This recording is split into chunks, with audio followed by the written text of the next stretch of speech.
ನಮಸ್ಕಾರ. ಇವತ್ತಿನ ವಿಡಿಯೋದಲ್ಲಿ NCERT ಕ್ಲಾಸ್ 6 ಸಂಸ್ಕೃತ್ ದೀಪಕಂ ಪುಸ್ತಕದ ಪಂಚದಶಃ ಪಾಠಃ ಮಾಧವಸ್ಯ ಪ್ರಿಯಂ ಅಂಗಂ ಇದರ ಎಕ್ಸ್ಪ್ಲನೇಷನ್ ಪಾರ್ಟ್ ಅನ್ನು ನೋಡೋಣ. ಈ ಚಾಪ್ಟರ್ನಲ್ಲಿ ಮುಖ್ಯವಾಗಿ ಸಂಸ್ಕೃತದಲ್ಲಿ ಬಾಡಿ ಪಾರ್ಟ್ಸ್ಗಳನ್ನು ಏನಂತ ಕರಿತೀವಿ ಅನ್ನೋದನ್ನ ತಿಳ್ಕೊಳ್ತೇವೆ. ಮೊದಲಿಗೆ ಮಾಧವಸ್ಯ ಪ್ರಿಯಂ ಅಂಗಂ. ಪ್ರಿಯಂ ಅಂದ್ರೆ ಪ್ರೀತಿಯ, ಅಂಗಂ ಅಂದ್ರೆ ಅಂಗ, ಪಾರ್ಟ್, ಬಾಡಿ ಪಾರ್ಟ್ ಅಂತ ಅರ್ಥ. ಮಾಧವ ನಾಮಕಃ ಏಕಃ ಬಾಲಕಃ ಆಸೀತ್. ಮಾಧವ ನಾಮಕಃ, ಮಾಧವ ಎಂಬ ಹೆಸರಿನ ಏಕಃ ಬಾಲಕಃ, ಒಬ್ಬ ಹುಡುಗ, ಆಸೀತ್ ಇದು ಭೂತಕಾಲದಲ್ಲಿದೆ. ಅಸ್ತಿ ಅನ್ನುವಂಥದ್ದು ಭೂತಕಾಲದಲ್ಲಿ ಆಸೀತ್ ಅಂತ ಆಗಿದೆ. ಸಹ ಸ್ವಪ್ನೆ ಸ್ವಶರೀರಸ್ಯ ಅಂಗಾನಿ ದೃಷ್ಟವಾನ್. ಅವನು ಒಂದು ದಿನ ಮಲಗಿದ್ದಾಗ ಸ್ವಪ್ನದಲ್ಲಿ ಸ್ವಶರೀರಸ್ಯ ಅಂಗಾನಿ, ಅವನ ಶರೀರದ ಅಂಗಗಳನ್ನು ನೋಡ್ತಾನೆ. ದೃಷ್ಟವಾನ್ ಇದು ಸಹ ಭೂತಕಾಲದಲ್ಲಿದೆ. ನೋಡಿದನು. ತಾನಿ ಪರಸ್ಪರಂ ಚರ್ಚಾಂ ಕುರುವಂತಿ ಸ್ಮ. ಆ ಅಂಗಗಳು, ಅವನ ಬಾಡಿ ಪಾರ್ಟ್ಸ್, ಕನಸದಲ್ಲಿ ಬಂದಂತಹ ಬಾಡಿ ಪಾರ್ಟ್ಸ್ಗಳು ಏನ್ ಮಾಡ್ತಾ ಇದ್ವು? ಪರಸ್ಪರ ಚರ್ಚೆಯನ್ನ ಮಾಡ್ತಾ ಇದ್ವಂತೆ. ಕುರ್ವಂತಿ ಸ್ಮ. ಕುರುವಂತಿ ಅಂದ್ರೆ ಮಾಡ್ತಾರೆ, ಸ್ಮ ಅಂತ ಹಾಕಿದರೆ ಅದು ಭೂತಕಾಲಕ್ಕೆ ಹೋಗ್ತದೆ ಕ್ರಿಯಾಪದ. ಕುರ್ವಂತಿ ಸ್ಮ ಅಂದ್ರೆ ಮಾಡ್ತಾ ಇದ್ವಂತೆ. ಏನಂತ ಚರ್ಚೆ ಮಾಡ್ತಾ ಇದ್ವು? ಪಾದಃ ವದತಿ ಅಹಂ ಶ್ರೇಷ್ಠ. ಪಾದಃ ಅಂದ್ರೆ ಕಾಲು. ಕಾಲು ಹೇಳ್ತಾ ಇದೆ ಅಹಂ ಶ್ರೇಷ್ಠ, ನಾನೇ ಶ್ರೇಷ್ಠ. ಮಮ ಕಾರಣೇನ ಮಾಧವ ಚಲತಿ. ಮಾಧವ ನಡಿಬೇಕಂದ್ರೆ ನಾನು ಇರಲೇಬೇಕು, ನನ್ನ ಕಾರಣದಿಂದಲೇ ಮಾಧವ ನಡೀತಾನೆ. ಹಸ್ತಃ ಅನುಕ್ಷಣಂ ವದತಿ. ಹಸ್ತ ಕೈ, ತಕ್ಷಣ ಕೈ ಹೇಳ್ತಾ ಇದೆ ಅರೆ ಅರೆ ಮಮ ಕಾರಣೇನ ಮಾಧವ ಲಿಖತಿ ಗೃಹ ಕಾರ್ಯಂ ಕರೋತಿ ವಸ್ತೂನಿ ಆನಯತಿ ಚ. ಪಾದ ಹೇಳ್ತಲ್ಲ ನಾನೇ ಶ್ರೇಷ್ಠ ಅಂತ.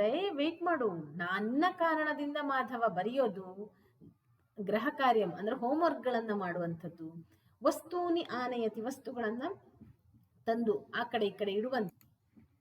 ಅತಃ ಅಹಮೇವ ಶ್ರೇಷ್ಠ, ಅದರಿಂದ ನಾನೇ ಶ್ರೇಷ್ಠ. ಮಾಧವನ ಅಂಗಗಳಲ್ಲೆಲ್ಲ ನಾನೇ ಶ್ರೇಷ್ಠ ಅಂತ ಹಸ್ತ ಹೇಳ್ತಾ ಇದೆ, ಕೈ. ಮಾಂ ವಿನಾ ಮಾಧವ ಕಿಮಪಿ ದೃಷ್ಟುಂ ಶಕ್ನೋತಿ ಕಿಂ ಇತಿ ನಯನಂ ವದತಿ. ನಯನಂ ಅಂದ್ರೆ ಕಣ್ಣು. ಕಣ್ಣು ಹೇಳ್ತಾ ಇದೆ ಮಾಂ ವಿನಾ, ನನ್ನನ್ನ ಬಿಟ್ಟು ಮಾಧವ ಏನಾದ್ರೂ ನೋಡ್ಲಿಕ್ಕೆ ಆಗ್ತದಾ? ನಾನಿಲ್ಲ ಅಂದ್ರೆ ಮಾಧವನಿಗೆ ಏನು ನೋಡ್ಲಿಕ್ಕೆ ಸಾಧ್ಯ ಇಲ್ಲ. ಬರಿಬೇಕಂದ್ರೆ, ಹೋಮ್ವರ್ಕ್ ಮಾಡ್ಬೇಕಂದ್ರೆ, ವಸ್ತುಗಳನ್ನ ಆ ಕಡೆ ಈ ಕಡೆ ತರ್ಬೇಕಂದ್ರೆ ಮೊದಲಿಗೆ ಕಾಣ್ಬೇಕಲ್ಲ ಆ ವಸ್ತು. ನಾನೇ, ನನ್ನಿಂದಲೇ ಅವನ ವಸ್ತುಗಳನ್ನೆಲ್ಲ ನೋಡುವಂಥದ್ದು, ಅದರಿಂದ ನಾನೇ ಶ್ರೇಷ್ಠ ಅಂತ ಕಣ್ಣು ಹೇಳ್ತಾ ಇದೆ. ಕರ್ಣಃ ಅಂದ್ರೆ ಕಿವಿ. ಕಿವಿ ಹೇಳ್ತಾ ಇದೆ ಸ್ಮಿತಂ ಕೃತ್ವ ಕಥಯತಿ. ಸ್ಮೈಲ್ ಮಾಡಿ ಹೇಳ್ತಾ ಇದೆಯಂತೆ, ಮಾಧವ ಯದಾ ಮಾರ್ಗೇ ಗಚ್ಚತಿ ತದಾ ಪೃಷ್ಠತಃ ಯಾನಾನಾಂ ಧ್ವನಿಂ ಯದಿ ನ ಶೃಣೋತಿ. ಮಾಧವ ಮಾರ್ಗೇ ಗಚ್ಚತಿ, ದಾರಿಯಲ್ಲಿ ಹೋಗ್ಬೇಕಂದ್ರೆ ಅವನ ಹಿಂದಿನಿಂದ ವಾಹನಗಳು, ಯಾನಾನಾಂ ವಾಹನಗಳ ಒಂದು ಸೌಂಡು ಅವನಿಗೆ ಕೇಳಿಸಿಲ್ಲ ಅಂದ್ರೆ, ಕೇಳಿಸಿ ಸಾವಧಾನ ಮಾಡಿಲ್ಲ ಅಂದ್ರೆ ತರ್ಹಿ ದುರ್ಘಟನಾ ಭವೇತ್, ಆಕ್ಸಿಡೆಂಟ್ಗಳಾಗ್ತವೆ. ಆ ಧ್ವನಿ ಕೇಳಿಸ್ಬೇಕಲ್ಲ, ಕೇಳಿಸೋದು ಹೇಗೆ? ನನ್ನಿಂದ.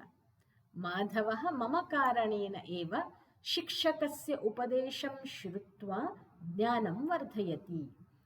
ಅಷ್ಟೇ ಅಲ್ಲ, ನನ್ನ ಕಾರಣದಿಂದಲೇ ಶಿಕ್ಷಕ, ಟೀಚರ್ಸು ಏನಾದರೂ ಹೇಳಿದ್ರೆ ಅದನ್ನ ಕೇಳಿಸ್ಕೊಂಡು ಅವನ ಜ್ಞಾನವನ್ನ ಹೆಚ್ಚು ಮಾಡ್ಕೊತಾನೆ. ಸಂಗೀತಂ ಶ್ರುತ್ವ ಆನಂದಂ ಚ ಅನುಭವತಿ. ಸಂಗೀತಗಳನ್ನೆಲ್ಲ ಕೇಳಿ ಖುಷಿ ಪಡ್ತಾನೆ. ಆದ್ರಿಂದ ಮಾಧವನಿಗೆ ಅಲ್ಲಿರುವಂತಹ ಅಂಗಗಳಲ್ಲಿ ನಾನೇ ಶ್ರೇಷ್ಠ. ನಾನಿಲ್ಲ ಅಂದ್ರೆ ಅವನಿಗೆ ವೆಹಿಕಲ್ಗಳ ಶಬ್ದ ಕೇಳಿಸಲ್ಲ, ದುರ್ಘಟನೆ ಆಗ್ತದೆ. ಅಲ್ಲದೆ ಟೀಚರ್ ಏನಾದರೂ ಹೇಳಿದ್ರೆ ಅದನ್ನ ಕೇಳಿಸ್ಕೊಂಡು ಅವನ ಜ್ಞಾನವನ್ನ ವರ್ಧಿಸ್ಕೊಳ್ಬೇಕಂದ್ರೆ ನಾನ್ ಬೇಕು. ಸಂಗೀತವನ್ನ ಕೇಳಿಸ್ಕೊಳ್ಬೇಕಂದ್ರೆ ನಾನ್ ಬೇಕು. ಆದ್ದರಿಂದ ನಾನೇ ಶ್ರೇಷ್ಠ ಅಂತ ಕಿವಿ ಹೇಳ್ತಾ ಇದೆ. ಇಲ್ಲಿ ಮೊದಲಿಗೆ ಪಾದ ಹೇಳ್ತು ನನ್ನಿಂದಲೇ ಮಾಧವ ನಡೆದಾಡುವುದು, ಅದರಿಂದ ನಾನೇ ಶ್ರೇಷ್ಠ. ಹಸ್ತ ಹೇಳ್ತು ನನ್ನಿಂದ ಮಾಧವ ಬರೆಯೋದು, ಹೋಮ್ವರ್ಕ್ಗಳನ್ನು ಮಾಡೋ, ಹೋಮ್ವರ್ಕ್ ಅಂತಲ್ಲ, ಗೃಹ ಕಾರ್ಯ ಅಂದ್ರೆ ಏನೇ ಇರ್ಬೋದು, ಕೆಲಸಗಳನ್ನು ಮಾಡುವಂಥದ್ದು, ವಸ್ತೂನಿ ಆನೆಯತಿ, ವಸ್ತುಗಳನ್ನ ಆ ಕಡೆ ಈ ಕಡೆ ತರುವಂಥದ್ದು. ಆದ್ರಿಂದ ನಾನೇ ಶ್ರೇಷ್ಠ ಅಂತ ಹೇಳ್ತಾ ಇದೆ. ಇವುಗಳೆಲ್ಲ ಕರ್ಮೇಂದ್ರಿಯ ಅಂತ ಕರಿತೇವೆ ಕಾಲು ಮತ್ತೆ ಕೈಗಳನ್ನ ಕೆಲಸ ಮಾಡ್ಲಿಕ್ಕೆ ಬೇಕಾಗುವಂಥದ್ದು. ಮುಂದೆ ನಯನ, ಕಣ್ಣು ಹೇಳ್ತದೆ ನನ್ನಿಂದಲೇ ಮಾಧವ ಎಲ್ಲವನ್ನ ನೋಡಲಿಕ್ಕಾಗುವಂಥದ್ದು, ನೋಡಿಲ್ಲ ಅಂದ್ರೆ ಯಾವ ಕೆಲಸವನ್ನು ಮಾಡ್ಲಿಕ್ಕಾಗಲ್ಲ ಅವನಿಂದ, ಅದರಿಂದ ನಾನೇ ಶ್ರೇಷ್ಠ ಅಂತ ಹೇಳ್ತಾ ಇದೆ. ಕಿವಿ ಇನ್ನೂ ಮುಂದೆ ಹೋಗಿ ಹೇಳ್ತಾ ಇದೆ, ನಾನಿಲ್ಲ ಅಂದ್ರೆ ಅವನು ಮಾರ್ಗದಲ್ಲಿ ಹೋಗ್ತಾ ಏನೋ ಶಬ್ದಗಳನ್ನು ಕೇಳಿಸ್ಕೊಳಕ್ಕಾಗಲ್ಲ, ದುರ್ಘಟನೆ ನಡೀತದೆ. ಅಲ್ಲದೆ ಶಿಕ್ಷಕರು ಏನಾದ್ರು ಹೇಳಿದ್ರೆ ಅದನ್ನ ಕೇಳಿಸ್ಕೊಂಡು ಜ್ಞಾನ ವರ್ಧಿಸ್ಕೊಳ್ಳೋಕ್ಕೂ, ವಿದ್ಯೆಯನ್ನ ಕಲಿಯೋಕ್ಕೂ ಅವನಿಗೆ ನನ್ನ ಒಂದು ಸಹಾಯ ಬೇಕು, ಸಂಗೀತಗಳನ್ನ ಕೇಳಿಸ್ಕೊಳ್ಳೋಕ್ಕೂ ನನ್ನ ಸಹಾಯ ಬೇಕು. ಆದ್ರಿಂದ ನಾನೇ ಶ್ರೇಷ್ಠ ಅಂತ ಹೇಳ್ತಾ ಇದೆ. ಮುಂದೆ ಯಾರು ಬರ್ತಾರೆ? ಝಟ್ ಇತಿ ಮುಖಂ ಸೂಚಯತಿ. ಝಟ್ ಇತಿ ಅಂದ್ರೆ ತಕ್ಷಣ, ಮುಖ ಹೇಳ್ತಾ ಇದೆ. ಮುಖ ಅಂದ್ರೆ ಬಾಯಿ, ಇಲ್ಲಿ ಮುಖಂ ನಪುಂಸಕಲಿಂಗ, ಬಾಯಿ ಹೇಳ್ತಾ ಇದೆ ಭೋಹೋ ಸರ್ವೇ ಶೃಣ್ವಂತು, ಎಲ್ಲರೂ ಕೇಳಿ. ಇವಾಗ ಇಷ್ಟೋ ತನಕ ನೀವೆಲ್ಲ ಮಾತಾಡಿದ್ರಲ್ಲ, ಆ ಮಾತಾಡಿದ್ದು ನನ್ನಿಂದಲೇ. ಸರ್ವೇ ಶೃಣ್ವಂತು, ಕೇಳಿ. ಮಾಧವ ಮಮ ಕಾರಣೇನ ಭೋಜನಂ ಕರೋತಿ, ನನ್ನ ಕಾರಣದಿಂದಲೇ ಅವನು ಊಟವನ್ನ ಮಾಡುವಂಥದ್ದು. ಊಟ ಮಾಡ್ಬೇಕಂದ್ರೆ ಬಾಯಿಗೆ ಹೋಗ್ಬೇಕಲ್ಲ, ನನ್ನಿಂದಾಗಿ ಅವನು ಊಟವನ್ನ ಸ್ವೀಕರಿಸ್ತಾನೆ. ಭಾಷಣಂ ಕರೋತಿ, ಭಾಷಣವನ್ನ ಹೇಳ್ತಾನೆ ಅಥವಾ ಮಾತುಗಳನ್ನ ಆಡ್ತಾನೆ. ಶಿಕ್ಷಕಸ್ಯ ಪ್ರಶ್ನಸ್ಯ ಉತ್ತರಂ ವದತಿ, ಟೀಚರ್ ಏನಾದರೂ ಕ್ವಶನ್ಗಳನ್ನ ಕೇಳಿದ್ರೆ ಉತ್ತರಿಸ್ಬೇಕಂದ್ರೆ ನಾನು ಬೇಕು. ಮಮ ಸಹಾಯೇನ ಉದರಮಪಿ ಭೋಜನಂ ಪ್ರಾಪ್ನೋತಿ, ಬರೀ ನನ್ನಿಂದ ಉದರ ಅನ್ನುವಂತಹ ಇನ್ನೊಂದು ಅಂಗ ಇದೆಯಲ್ಲ, ಅದು ಊಟವನ್ನ ಸ್ವೀಕರಿಸ್ತದೆ. ಭವಂತಹ ಸರ್ವೇ ಸಬಲಾಹ ಭವಂತಿ, ನೀವೆಲ್ಲರೂ ನನ್ನಿಂದಲೇ, ಅವನು ಭೋಜನವನ್ನ ಸ್ವೀಕರಿಸ್ತಾನಲ್ಲ, ಸ್ವೀಕರಿಸೋದ್ರಿಂದ ನನ್ನಿಂದಲೇ ಎಲ್ಲರೂ ನೀವು ಶಕ್ತಿವಂತರಾಗಬೇಕಂದ್ರೆ, ಕಣ್ಣಿಗೆ ಶಕ್ತಿ ಬರ್ಬೇಕಂದ್ರೆ, ಕಿವಿಗೆ ಶಕ್ತಿ ಬರ್ಬೇಕಂದ್ರೆ, ಕೈಕಾಲುಗಳಿಗೆ ಶಕ್ತಿ ಬರ್ಬೇಕಂದ್ರೆ ಅವನು ನನ್ನ ಮೂಲಕ ಊಟ ಮಾಡುವಂಥದ್ದು, ಭೋಜನವನ್ನ ಸ್ವೀಕರಿಸುವುದೇ ಮುಖ್ಯ ಅಲ್ಲಿ. ಆದ್ದರಿಂದ ಅತಃ ಅಹಮೇವ ಶ್ರೇಷ್ಠ ಅಂತ ಬಾಯಿ ಹೇಳ್ತಾ ಇದೆ. ಕೊನೆಯಲ್ಲಿ ಉದರ, ಹೊಟ್ಟೆ ಹೇಳ್ತಾ ಇದೆ. ಉದರಂ ಸೂಚಯತಿ, ಭವತು ಭವತು ಕೋಲಾಹಲಂ ನ ಕುರುವಂತು, ಆಗಲಿ ಆಗಲಿ, ಲೋಟ್ಲಕಾರದಲ್ಲಿದೆ. ಕೋಲಾಹಲವನ್ನ ಮಾಡಬೇಡಿ, ಯಾರು ಗಲಾಟೆ ಮಾಡಬೇಡಿ. ಏನ್ ಮಾಡೋದು? ಈ ಒಂದು ಡಿಬೇಟ್ಗೆ, ವಾದಕ್ಕೆ ಯಾರು ಶ್ರೇಷ್ಠ ಅಂತ ಹೇಗೆ ಗೊತ್ತಾಗತ್ತೆ? ವಯಂ ಸರ್ವೇ ಮಾಧವಮೇವ ಪೃಚ್ಛಾಮಃ, ನಾವೆಲ್ಲರೂ ಹೋಗಿ ಮಾಧವನನ್ನೇ ಕೇಳೋಣ.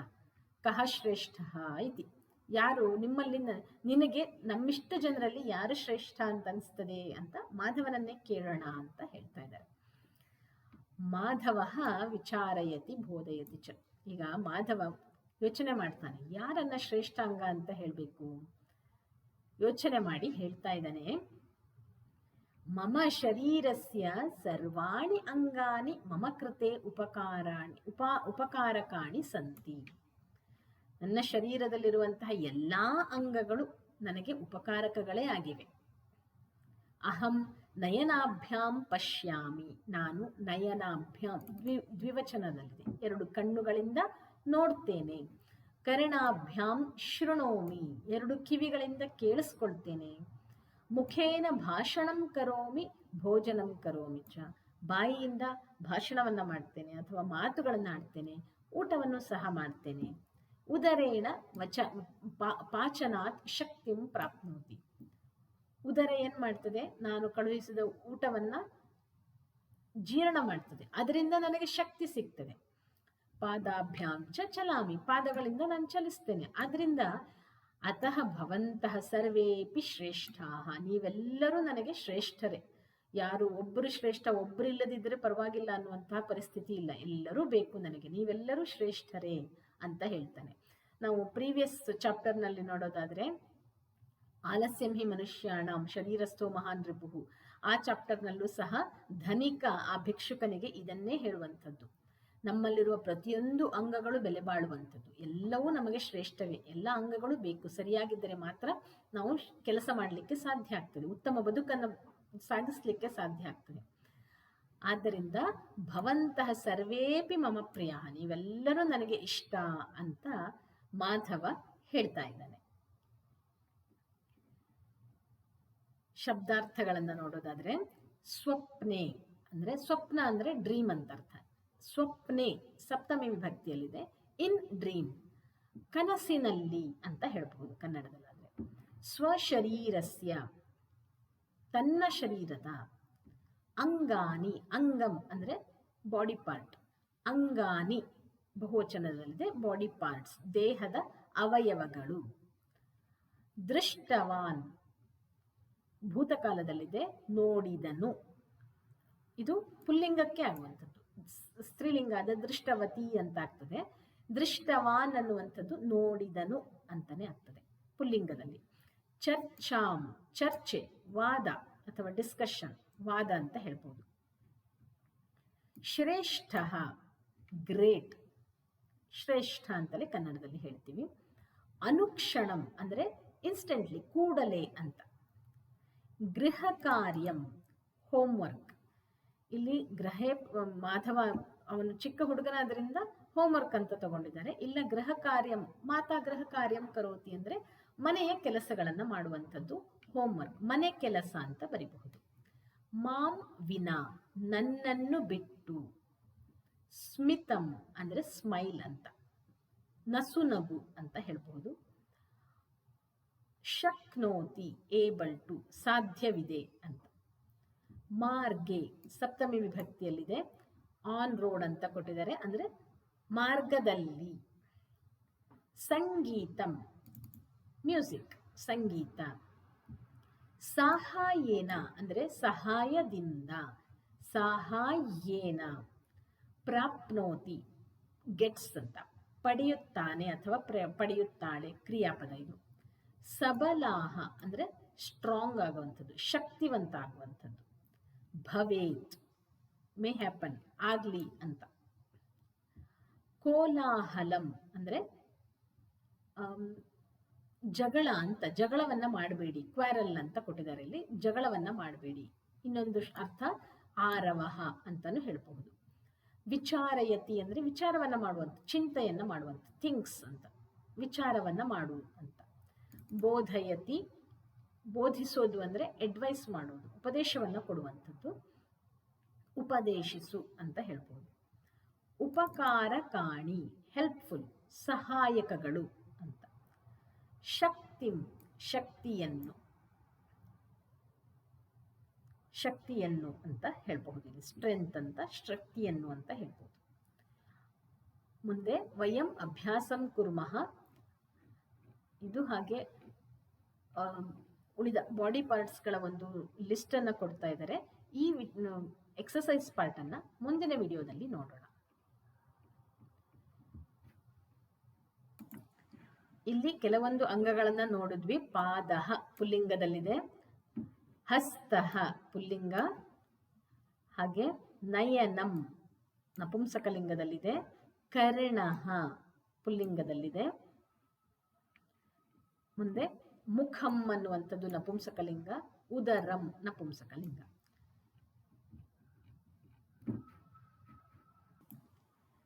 ಮುಂದಿನ ವಿಡಿಯೋದಲ್ಲಿ ಈ ಚಾಪ್ಟರ್ನ ಎಕ್ಸಸೈಸ್ನೊಂದಿಗೆ ಸಿಗೋಣ. ಧನ್ಯವಾದ.